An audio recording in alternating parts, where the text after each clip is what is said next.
রিনা class 5-এর student. সে প্রতিদিন স্কুলে যায়। বাড়ি থেকে তার স্কুল খুব একটা দূরে না, পায়ে হেঁটেই যাওয়া যায়। তার বাবা প্রতিদিন তাকে সেই স্কুলে পৌঁছে নিজের কাজে চলে যায়। আসার সময় সে নিজে নিজেই বাড়ি ফিরে আসে। সেদিনকেও সে বাড়ি ফিরছিল। আস্তে আস্তে সে একটা ব্যাগ দেখতে পেল।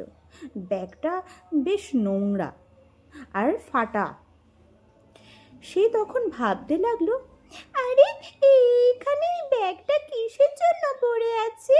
হ্যাঁ, এই ব্যাগটাতে কি আছে? টাকা আছে বুঝি? না না, টাকা কি করে থাকবে? এই ছেঁড়া ব্যাগটাতে কখনো টাকা থাকতে পারে নাকি? দূর দূর, যাকগে, আমি বরঞ্চ বাড়ি যাই। কিছু দূর গিয়ে সে থমকে দাঁড়িয়ে গেল। তারপর সে আবার ভাবতে শুরু, না, একবার খুলে দেখি না কি আছে। যদি টাকা থাকে তাহলে তো খুব মজা, আমি অনেক চকলেট খেতে পারবো। আর যদি দরকারি কাগজ থাকে কারো, তাহলে আমি বাড়ি নিয়ে গিয়ে মাকে জিজ্ঞাসা করবো, দেখো তো এই কাগজগুলো কার? মা সেখানে নাম ঠিকানা দেখে তাকে ফিরিয়ে দিতে পারবে। তখন সে ব্যাগটা হাতে তুলে নিয়ে চেনটা খুলে দেখে তো অবাক। ও মা, এ কি কথা? এতে তো অনেক টাকা আর সঙ্গে কাগজও। কিন্তু এটা কার টাকা?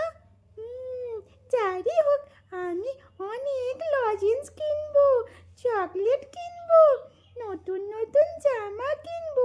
আমি কতদিন নতুন জামা আমাকে মা কিনেই দেয় না। সব বন্ধুদের নতুন জামা, মা বলে গায়ে 2 দিন পর কিনে দেবো, 2 দিন পর কিনে দেবো। এই টাকা দিয়ে আমি একটা ফোনও কিনবো। বাবার ফোনটা ভেঙে গেছে। আমি এই টাকাগুলো নিয়ে বাড়ি চলে যাই। সে 2 পা হাঁটতেই থমকে দাঁড়িয়ে গেল। তারপর কিছু না ভেবে আবার সেই স্থানে ফিরে আসলো যেখানে সে ব্যাগটা পেয়েছিল। সেখানে চুপটি করে দাঁড়িয়ে রইল।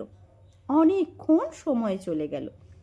এক বয়স্ক মহিলা হন্তদন্ত হয়ে এদিক ওদিক তাকাতে তাকাতে সেখানে উপস্থিত হলো। সে তখন জিজ্ঞাসা করলো, ঠাকুমা, তুমি এদিক ওদিক কি খুঁজছো গো? হ্যাঁ, কিছু হারিয়েছে তোমার?